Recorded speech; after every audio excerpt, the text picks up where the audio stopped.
Garmin started with SiriusXM on, the iconic GPS map portable series some time ago. And then along came, ADS-B in weather and traffic. And so naturally, we just said, let's just combine, all the benefits of both services into a single product. And let's not force anybody to compromise anymore.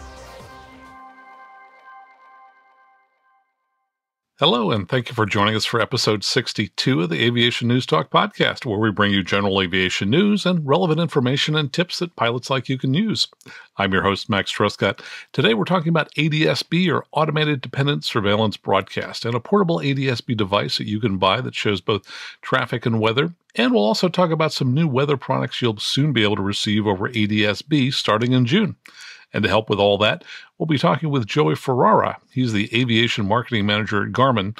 And as always, stick around to the end of the show for bloopers. Now, if you're joining us for the first time, we have a weekly show that focuses on general aviation news. And on each show, I've discussed a particular pilot skill. For example, last week in episode 61, we talked about preventing airplane accidents and the importance of the go-around maneuver. But occasionally, we also drop in an interview episode like this one today. And if you really enjoy this show and afterwards are craving just a little extra content, you can go out to our Patreon website for free, where you'll find various links and other interesting stories that I post on the blog portion of that site. And while you're there looking around, if you feel like you'd like to help support this show, you can sign up to make a small monthly donation that will be billed to your credit card. When you do that, you'll get a couple of emails every week alerting you to breaking news stories and other contents that I post there between episodes. To get to the Patreon site, just go to aviationnewstalk.com/awesome, or if you click on the artwork of your podcast player, you can find a link to the Patreon site in our show notes. Now here's my conversation with Joey Ferreyra. And now let me tell you a little bit about Joey Ferreyra. Joey works for Garmin, a high-tech company that specializes in GPS technology for use in a lot of different markets, including automotive, marine, outdoor, and sports activities. But of course, most pilots know Garmin as the leading manufacturer for avionics for general aviation aircraft. Now, Joey works as their aviation marketing manager, and he's based at their headquarters in Olathe, Kansas, which is just outside of Kansas City, Missouri, and he's worked there for over 8 years now. Now, not surprisingly, Joey is also a pilot, and he's in the process of building a Vans RV-10, which I'm guessing will have a lot of Garmin avionics in it. He's also a commercial pilot and has an instrument rating and about 400 hours of total time in various single-engine aircraft. And best of all, he says he's slowly working on his certificate to become a flight instructor. And I'm going to see what I can do to try and speed that up for him, because we need more flight instructors. So, Joey, welcome to Aviation News Talk Podcast. It's great to have you here. Thanks, Max. Yeah, I'm excited to be on the show and honored to be a guest. I really love what you're doing for the industry and folks like me that are continuing to learn a little bit more every day about flying. Well, that was great to hear from you about 6 months ago when you said you listened to the show, and that kind of started beginning of multiple conversations that you and I have had. But I want to find out first more about you. Let's kind of go back to the beginning. Did you get the aviation bug early? And if so, tell us about, growing up in aviation. Sure. Yeah. So it was a fun thinking this back through. It's been a while since I've told the story, but I got the bug early on. It was actually a Cape Air flight that we flew in a small twin Cessna 402 from Puerto Rico to St. Thomas. And I just remember I was in my early 20s at the time, and the pilot came out that was going to fly us over there, and he was a younger gentleman, and I couldn't help but think to myself, gosh, what a great job he's got flying, airplanes in the Caribbean. I'd love to do something similar to that. So almost immediately, going back from that vacation, came back to Kansas City and started flying, and then just slowly over time building, hours in my certificates and ratings. Alrighty. So tell us what you did after high school and how you came ultimately to Garmin. Sure. Yes. So after high school, it's a bit of a backward story. I ended up in telecommunications immediately and delayed college there initially, and was installing telecommunications infrastructure around the U.S. And I came back a couple years later and worked on my degree while also working, and at that point found the niche for and my passion for flying. And so I thought that as opposed to talking about phones all day long, that I wanted to talk about airplanes all day long. So anyways, so I met my current boss, Jim, through a neighbor of mine a few years back, and he was gracious enough to keep me on his radar for the time being. And when an opportunity came up at Garmin, he considered me for it, and we were able to find something that met my background and skills and marketing that I was able to bring, and of course my passion for flying and aviation. And I'm sure there are a lot of pilots out there who'd love to be able to switch into an aviation-related job. So tell us what your job title is and what kinds of things you work on at Garmin. Absolutely. Yeah. So as you mentioned, there's several markets within Garmin. And so my job is marketing from a global aviation perspective. So I just focus on aviation here. And so my responsibilities range everywhere from the strategy and execution around each of our individual, what I call almost sub-markets, because we, as many folks may know, we serve everything from, experimental aircraft, again, which is something that I'm working on and very passionate about, all the way up through, commercial and defense solutions. So we have a very wide market and breadth of folks that we're communicating to and solutions that we offer. So my job is really to make sure that we're talking appropriately to each one of these and through various means of communications, whether that's print and digital advertisement and placements and trade shows, of course. So we got Oshkosh coming up, so that's top of mind for me at the moment, as well as some others that we're excited about with Farnborough and others that we're attending. So it's quite a bit of work, but we've got a great team here that is really supportive and helps out tremendously to get all the things that we need to communicate out the door. And there's a pretty wide range of Garmin aviation products, all the way from, $100,000 type glass cockpit installations, down to sub $1,000 portables. Are you responsible for the entire breadth of all those aviation products? I am, yes. Wow. Okay. Now, I know some folks always kind of confuse the difference between marketing and sales, and they might think that you're doing sales. Tell us kind of about your day-to-day kinds of activities in the marketing world. Sure. So, yeah, just this morning, so quite literally, was looking at graphics and positioning and messaging as they would appear on the side of our exhibit at Farnborough, for example. So just making sure that everything is representative and would look and feel and represent Garmin and appeal to the marketplace and best position our solutions. So that's just one example this morning that I was looking through. But again, others are, things from our web presence, which we have a dedicated person that helps us there. But we help guide very specific direction on how to position the product. So understanding all of the considerations of how the product, competes in the marketplace and making sure that we're well positioned to communicate, what our founders actually said really well, which is the why Garmin effectively. Now, do you also get involved in kind of market research and trying to help define what future products the engineering team should be building? So a little bit less on the product development side specifically. So oftentimes by the time it gets to me, the product is fairly well mature and defined at that point. Mm-hmm. So a little bit less on the product development side. We do, of course, as we get into product marketing, and there's something that we catch in some of our evaluations and market analysis that may not have been caught. Of course, we'll provide that feedback and see if there's opportunity to make an improvement to help better position our products. Okay. Well, let's talk a little bit about ADS-B. I think most pilots are starting to come to understand it, but I'm sure there's some out there who don't. Can you just kind of give us a kind of broad brush of, what is ADS-B?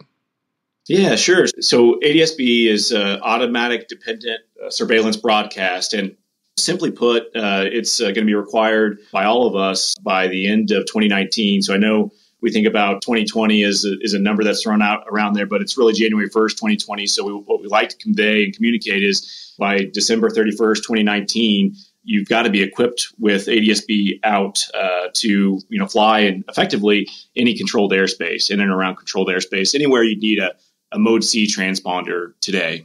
And so what ADS-B is effectively is, as opposed to ground-based radar infrastructure that's tracking each and every aircraft, we're transitioning to a space-based system where we're using GPS position, which is very high integrity. So it's very accurate, extremely accurate, and it's going to feed that position every second back down to air traffic controllers. So this will allow for us to continue to transition and allow more capacity in our airspace system. So I think sometimes pilots get a little confused about the difference between ADS-B in and ADS-B out. Tell us what's required and what's optional when people are coming to install ADS-B in their aircraft. Sure, absolutely. So ADS-B out is what's required by year-end 2019. And that's what we just talked about, where you're taking your WASP position, high integrity GPS position source, and sending that via transponder to air traffic control every second. So that's the requirement. And then ADS-B in are all the great things that we enjoy in the cockpit with data link weather and traffic coming right into your displays, either in the format of and your installed displays like your navigators or your flight displays that are installed, and some portable products like tablets and Garmin portables are some other examples. And these are all the great features that we're getting with data link weather and traffic. So I think a lot of people, when they look at ADS-B traffic, think, wow, that's all the traffic that's out there. I'm seeing it all displayed. Can you talk about some of the limitations, why there are going to be things that they're not actually seeing? Sure. Yeah. So I think an episode or two ago, I think you explained it extremely well with regard to that limitation. But I think the important thing to note there is specifically when you're not ADS-B out equipped, you're not seeing an entire picture of all of the ADS-B traffic in your specific area. You're effectively would be like a parasite on the system where you're not participating with ADS-B out and you're using somebody else's data link of ADS-B in traffic. And so that picture is customized for someone else's aircraft, and it's not customized for you. If you can imagine a 30 nautical mile ring around someone else's aircraft that's participating and receiving a customized picture of traffic, then you're effectively getting that picture of traffic somewhere within their ring, but you're not necessarily sure where that may be. So you may not have complete coverage, and the only way to guarantee complete coverage is to make sure that you're ADS-B out equipped.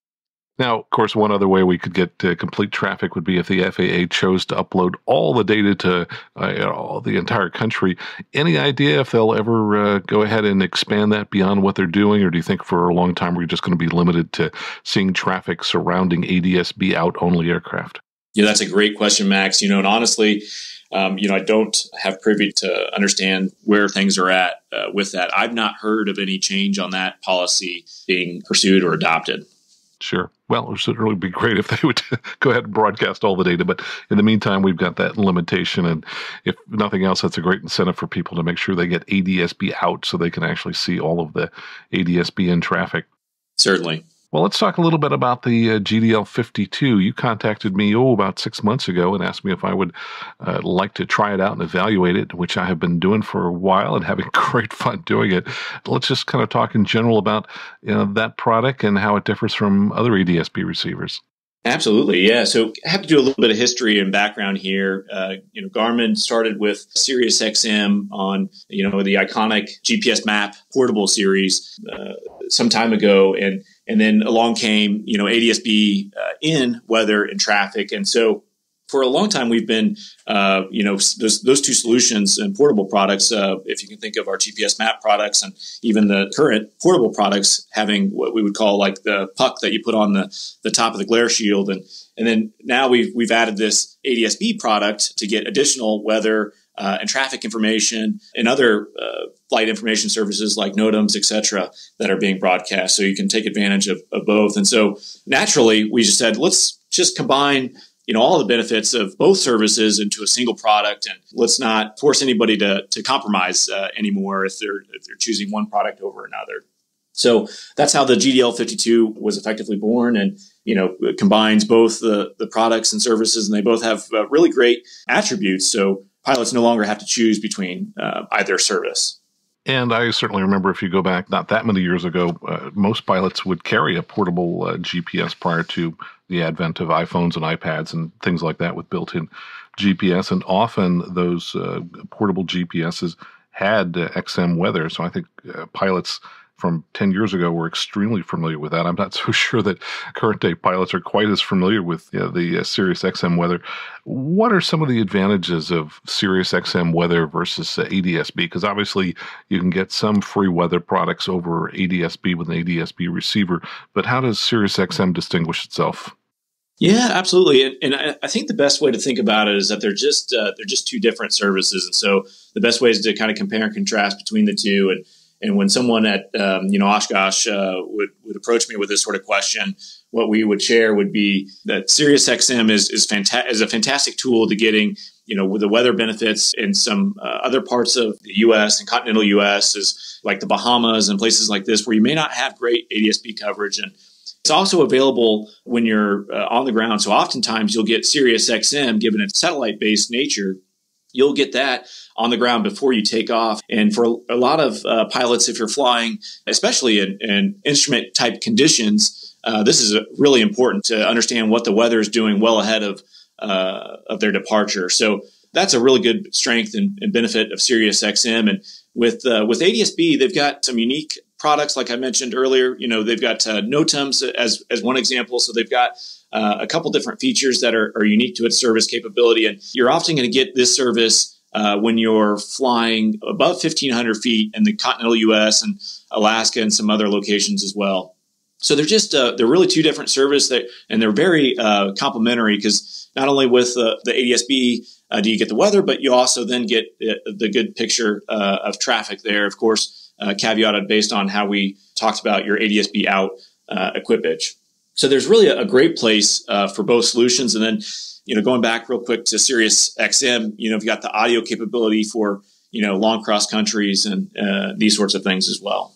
There's no question. I think SiriusXM audio is just outstanding. I've always enjoyed listening to that. I think many of us have our favorite channels, and there's nothing more relaxing on a really long trip than to listen to audio in the cockpit. And so you can certainly, I guess, go back and forth between the two receivers and let's look at ADS-B weather, look at SiriusXM weather. Tell us how people do that. How do they switch between that and look at the weather products?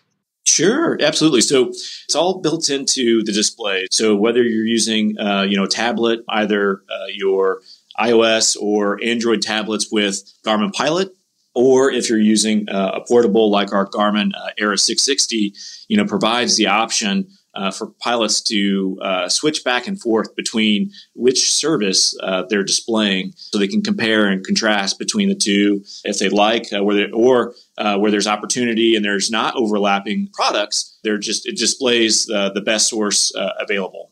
And let's talk a little bit about the Garmin Pilot. I tried both here. I did use the Era 660 display, which small portable GPS, and then I used Garmin Pilot on the iPad. Now, my iPad experience was probably better because I've got a much larger screen, a little bit easier, I thought, to navigate. Why don't you tell us about what Garmin Pilot is and what tablets could be used on and things like that? Absolutely, yeah. So Garmin Pilot, it can be used on your iOS device, your iPads, iPhones, etc., as well as Android devices as well. And so Garmin Pilot's a fantastic application all the way from, I'd say, pre-flight planning, so you can do your flight plan routing, file your flight plan. Then once you're done there, you're able to just hop in the aircraft and let's say you have a navigator installed, you're able to wirelessly, send your flight plan up to your navigator or G1000 integrated flight decks, some other more modern ones. And then while you're in flight as well, you're able to exchange data with the avionics or devices like the GDL52, so you can get current up-to-date weather information as it relates to your flight and flight plan. And then even post-flight, we're logging all the data either from the tablet, or the GDL52 actually does some flight data logging as well that we're in beta testing now on and working to refine. But flight data logging is an important product for us, and you're able to review those in Fly Garmin and visualize your flights after the flight as well. And then one of the features that I love the most is the digital logbook. So I have my entire logbook basically on my phone. And what I love so much about it is when you're filling out, let's say your insurance forms or what have you, it will crunch the data of all your flights based on how you need it. So it's a really powerful tool throughout the entire flight profile, if you will. Yeah, and I think probably, let me just make a comparison here. I think a lot of pilots these days are very familiar with ForeFlight. To me, Garmin does essentially all the same things that ForeFlight does. And if I kind of compare them, it seems like one will have some features the other doesn't have. And, you folks are constantly taking leadership roles in terms of what new features you're bringing out. My experience was when I used Garmin Pilot going across the country, I thought that your dedicated traffic page was outstanding. So I don't see that in some of the other mapping type products, but I could switch to a view where it was essentially white on black, white traffic targets on a black background with concentric rings that showed me exactly how many miles out to each of the targets. And I really like that because when I'm working in congested area, like here in the San Francisco Bay Area, there are times when I'll have, believe it or not, 8 different targets within a couple of miles of me. And it just makes it so much easier to identify all that information, all those different targets, and not have lots of other data on the screen at the same time. And I saw that you've also got the same kind of setup in the Era 660 display as well. Yeah, absolutely. And you mentioned the traffic page, and we just released an update as we're talking about updates as well. We just released an update where we enhanced that dedicated traffic page, specifically on Garmin Pilot. And with all the rich information that we receive from ADS-BN, as we've talked about, position reports from other aircraft and from the ground infrastructure effectively every second, we're able to provide some fantastic and industry unique features. And actually, one of my favorite features is Garmin's target trend technology. And you may have experienced this, but specifically in congested and dense situations with lots of other aircraft, it gives you what would be a stinger out in front of your aircraft, and it bends that stinger with regard to where they're going to end up compared to your position. So instantly, the pilot is able to understand what we're having to do in the past with traditional traffic displays, which is effectively just a straight stinger out of their aircraft positions, and do the vector math in your head. And I'm not very good at vector math. So this basically does it for you and provides you an instant understanding of which of those targets are actually a concern or hazard to your aircraft. Yeah, so traditionally there is, as you said, a stinger that's out in front of all aircraft and kind of shows them where they're going. Now, let's suppose that we had 2 aircraft that were going to converge. Where's the stinger on that other aircraft point? Well, it depends on where they're actually headed over the ground based on your position. So let's use a scenario like where you're following somebody, your assigned visual contact, following somebody in on the pattern, and you're able to see based on their stinger can also come behind their aircraft. Let's say that you're going to overtake them and you're too fast. The target trend technology would illustrate that with the stinger, their stinger coming out behind their aircraft if you were going to overtake them, which you would then indicate you'd need to slow down to make sure you keep pace and flow in the traffic pattern. Wow, that's pretty handy, certainly for those of us that are flying faster aircraft and are, often overrunning smaller planes in front of us. Yeah, so I found that, let's see, the trend vector, I guess, changes length a little bit depending upon which map range I was on. If I was in a 2-mile range, then it would extend 30 seconds. And if I was 12-mile range, it would show 2 minutes and stuff like that. So that's really made it easy to kind of see the direction of the aircraft at the different map ranges. Now, one of the things I really love with ADS-BN is just being able to select a function that allows me to see the call signs of the other aircraft. And that I think is pretty handy because now you can kind of instantly tell, hey, is that other airplane coming at you, another GA aircraft, or is that, FedEx DC-10 coming at you? Sure. Yep. Yeah, it's a lot of fun. Yeah, we've got a wealth of information there, like the tail numbers there that really provide a lot more detail than you'd ever had before. Like you mentioned, looking at some of the FedEx aircraft or your friend's aircraft that you're flying in to meet up with, you've got a lot of information available. Yeah, I've actually taken pictures of the screen when I've seen a friend's aircraft going by and sent it to him. It's like, hey, here you are in flight. We passed. certain point of time. Now, initially, the very first time I used this, I was on a trip coming out of Tennessee, and didn't realize initially that I had it configured in normal mode. So in the normal mode, it's only looking at plus and minus a few thousand feet. And I was comparing that to the traffic on our Cirrus, and I thought, wow, I'm seeing all this traffic on the Cirrus that I'm not seeing here with the ADS-B in receiver. And then what I realized was, I needed to switch to unrestricted mode. Now, here's the surprising thing. When I did that using the GL52, I was now seeing more traffic than I was even seeing on the Cirrus, because the Cirrus limited the traffic to plus and minus 10,000 feet. And now I was looking at aircraft, all the way up, 35,000 feet. Sure.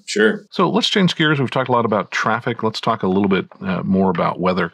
I know one of the differences between, for example, radar, which has got to be the most popular weather product that people use, whether they use ADS-B or XM. My understanding is that with ADS-B, as you start looking out more than perhaps 500 miles, the resolution goes down. Yes, you're right there. So, and that's another really good differentiator between the two services, and this is due to a limitation on the bandwidth that is being used to broadcast all of these great services that we're using over ADS-B. So, to help keep the data link broadcasting and not to bog it down, they're only giving a limited picture of high resolution weather, as opposed to weather across the entire U.S. And again, so when you're talking about higher performing aircraft and 500 nautical miles, you can get through some of that quicker. You may want weather that's even further out. With the product like SiriusXM, you're going to get that high resolution data link across the entire U.S. And speaking of weather, I guess there's some new weather products that are coming out for ADS-B. Let's talk about that. Yeah, absolutely. So kind of the buzz lately here is that the FAA has announced within the last handful of months here that it's going to be rolling out some new weather products. And these weather products include lightning, turbulence, cloud tops, icing, and center weather advisories, as well as graphical air met. So these will be added to the existing feature lineup of the weather products that are available today. And so the plan is as I understand it, talking with our engineering team, is that these will be rolled out over time, starting actually in the West Coast and then working their way to the East. And so all your products are in the process of being updated to be able to display that? You bet. Yeah. So products like the GDL52 and then our installed products, ADS-B out, as well as in products like the GTX 345 transponder. Products like these are already ready to accept the new weather products. Where we're having to work and what we're working on today is updating the software in our various display products. So we're actually working towards updates with Garmin Pilot.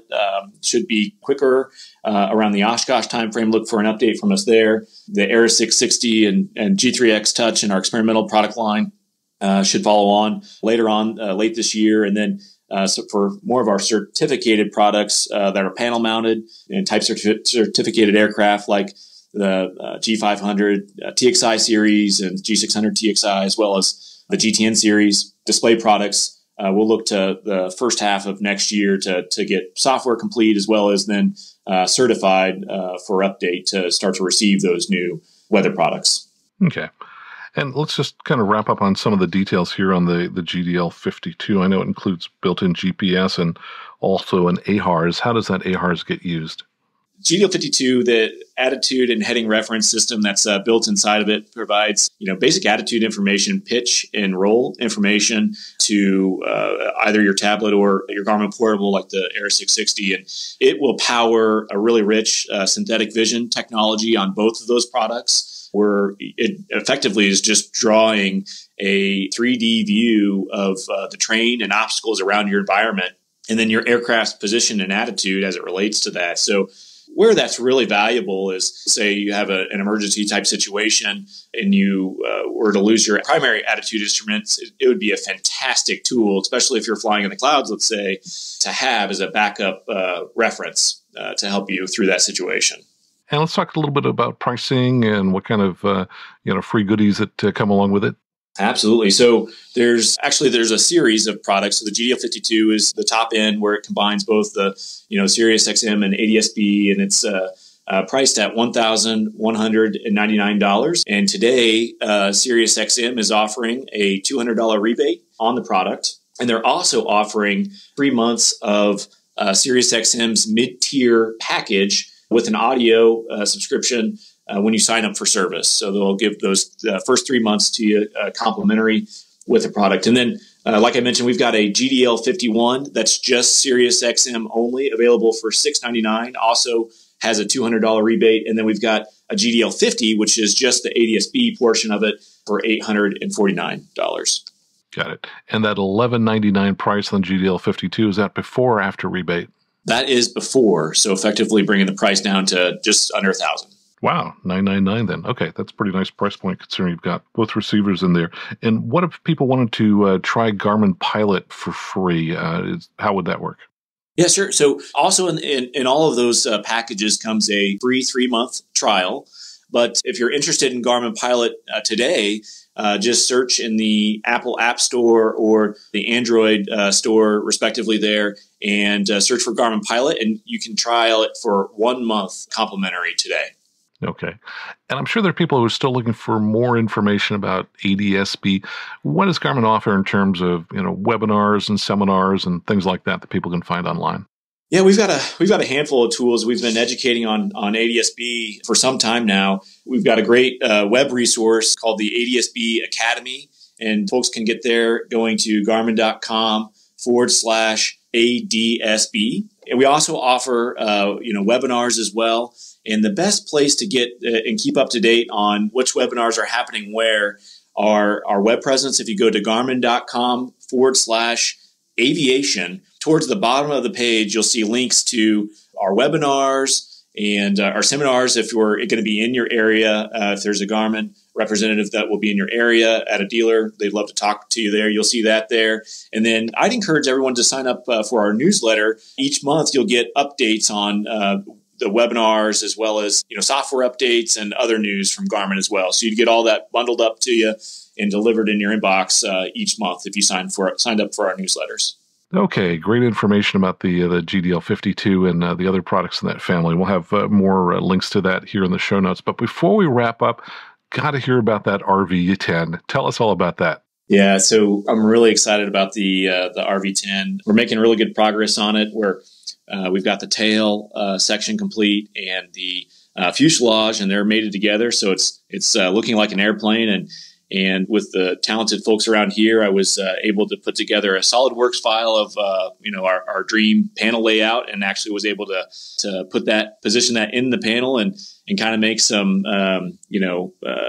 airplane noises while I was sitting actually in the cockpit without the seats and everything, which was a lot of fun. So it's coming along quite well, and hopefully we'll have some more updates and progress by the end of the year. First flight, first power on. Some of these key milestones we're excited about. Super. And I'm guessing this is not going to have 6 round gauges and just a VOR receiver. Tell us what you're going to have in the panel there. Sure. So looking at installing a G3X Touch, which is our integrated flight display system for experimental aircraft. And it's a fantastic system. We're going to try to squeeze, working on Rev 2, but I'm hoping to squeeze 3 10-inch displays in the panel there with the GTN 750, which is our IFR navigator. So that'll make us legal to fly instruments as well. So trying to keep it, my goal with the panel is to, keep it as clean as possible and as few as switches as possible, and really just minimize the amount of things and activities that are required of the pilot in the cockpit with as much technology as we possibly can. Sounds like you are having way too much fun with that. And so for folks who are out there listening who are working day jobs that are not aviation related, was this worth the transition? Oh, absolutely. Yes. I think you hosted Joe Gepner. He's one of our very talented software engineers, actually working on the team that develops our products for the experimental aircraft realm. But he said it best. It's tough to tell when your job stops and your interests begin, and that's absolutely true. It's just a lot of fun. Yeah, I'm sitting here grinning, frankly, thinking about all my days in corporate America and how much more fun I'm having actually right now doing aviation-related kinds of things. So what do we need to do to help get you to become a flight instructor? Oh gosh, time. I've got my knowledge test completed, and so now I'm working on the fundamentals of instruction. So just baby steps, but I've got that on pause as I'm working through the RV10 and the panel and all those details. So I am very much chipping away. But however, the clock is ticking now that I've completed and passed my knowledge test. So I'm hopeful within the next year and about 9 months or so that I'm talking to you about being a CFI. Well, good. That'll be fantastic. It'd be great to have you out there in the pattern with the rest of us. Absolutely. Well, Joey, thanks so much today for spending time with us. This has really been a lot of fun. Absolutely. I agree. Yeah. Thanks for having me on the show. Again, I really appreciate what you do for the community and keeping us all informed and educated. Thanks so much. Talk to you soon. Thanks.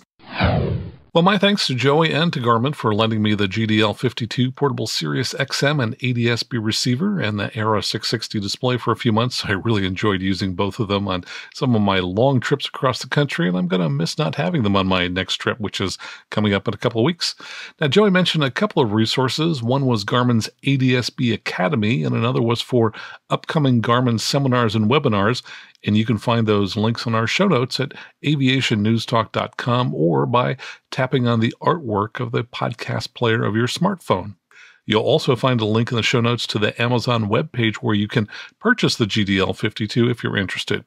And when I looked there just a few minutes ago, the price was $1,149, and you could get free delivery if you're an Amazon Prime customer.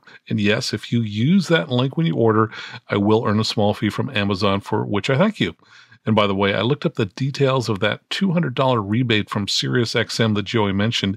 It says if you purchase any new eligible aviation satellite weather receiver from January 1 to December 31 of 2018 and activate it with any SiriusXM Aviation weather subscription package by December 31, 2018, and this is in all capital letters, and maintain 60 days of continuous paid service, that you'll receive a $200 SiriusXM Rewards Visa prepaid card. Now stick around for bloopers, and let me remind you that if you're looking for flight instruction in a Cirrus SR20 or SR22, or are thinking of buying a new or slightly used Cirrus, please contact me early in the process so I can help you with that decision. And if you're looking at a new plane, I can help you get a free demo ride. I specialize in the Cirrus and work with people around the country. If you love the show, please show your friends how to find this podcast. Until next time, fly safely, have fun, and keep the blue side up.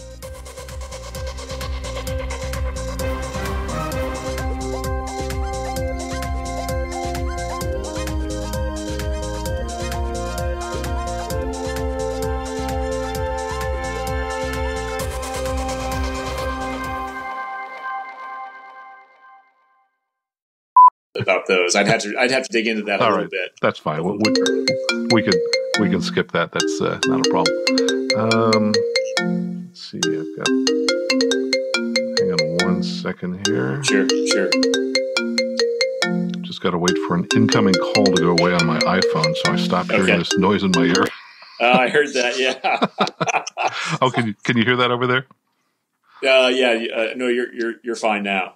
Yeah, it's like it's always something. There's always some little gotcha here. All right.